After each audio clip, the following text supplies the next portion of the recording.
At sciencetoymaker.org, there are several external links to good instructional videos for making tumblewings, including one by John Collins, the tumblewing inventor. If you're the kind of person who likes to learn the basics and figure out the details yourself, one of these external links might be the way to go. By contrast, the instructions that follow are divided into tiny baby steps. The amount of detail would drive some people crazy. But other people, starting from zero experience with aerodynamics, will appreciate having things spelled out when they're just getting started. It doesn't take much to start flying, but you'll have to have a place with very still air. It's almost never calm enough to fly outside, even if it doesn't seem windy. Inside, the cross breeze from open windows can cause problems. Ventilation systems can cause turbulence too.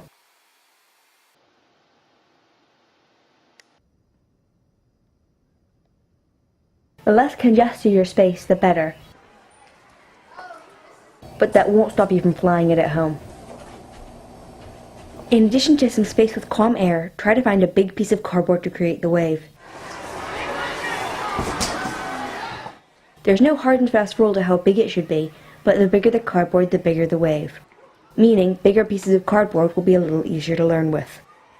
It can be hard to find a big cardboard box, but even if you only have a small flat object, such as a large book, you can manage an extended glide. It's still good practice. To start making the tumblewing, print out the PDF pattern from sciencetoymaker.org. And there are 3 different sizes on the sheet. What size you choose is a matter of personal preference, but the medium-sized piece is good to start with. However, if you only have a book instead of a large piece of cardboard, then make the smallest tumblewing. Usually, it's better to make the tumblewing from a piece of paper ripped from a telephone book, as opposed to the printer paper that the pattern is on. Here are 2 tumblewings, identical, except one is made from telephone book paper and the other is made from printer paper.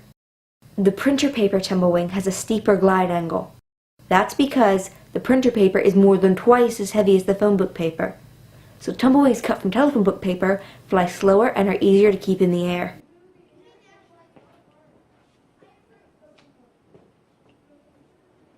When you can't avoid air turbulence, a heavier flyer made directly from the printer paper might be less tossed about in the air currents, but it still won't fly in outright windy conditions. Tissue paper weighs even less than phone book paper, but it's harder to fold, so start with a piece of phone book paper. Back to making the phone book paper tumblewing. This tumblewing is best for people just learning. Rough cut out the pattern outside the solid lines. Tape it onto the phone book paper, but only at the ends.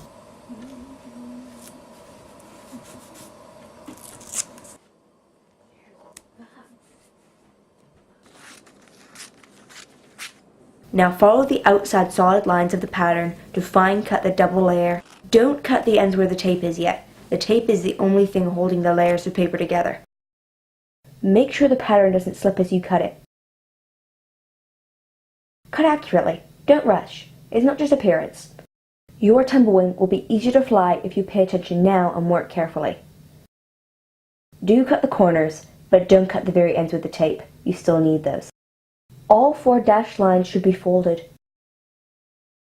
Before you start folding, notice that now, even with a double layer, the wing is floppy and weak. The long folds you're about to make will make it more rigid.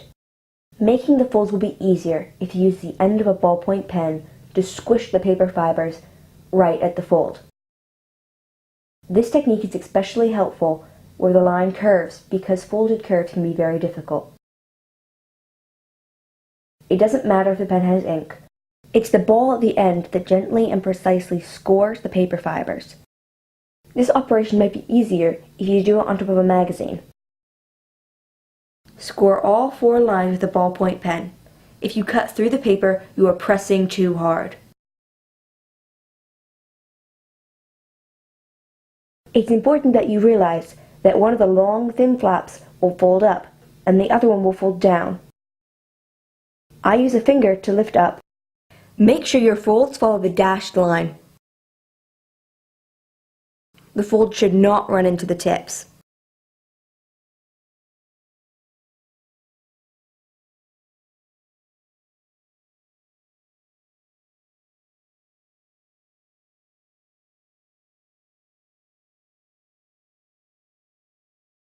Then pick up the whole thing and use your thumb and finger to fold the other flap.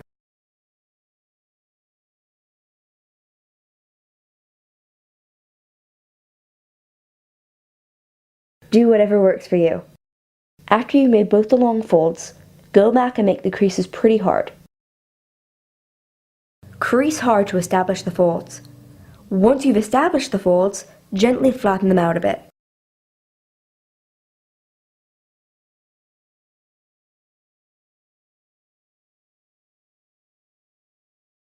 Next, fold the stabilizer ends up to 90 degrees. These tips keep the tumblewing stable when it flies.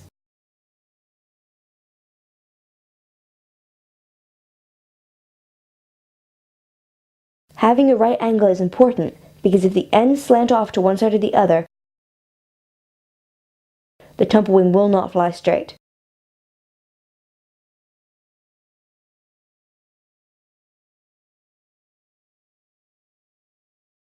When you've made the 4 folds on the dashed lines, cut the very edge of the pattern so that it's separated from the phone book paper.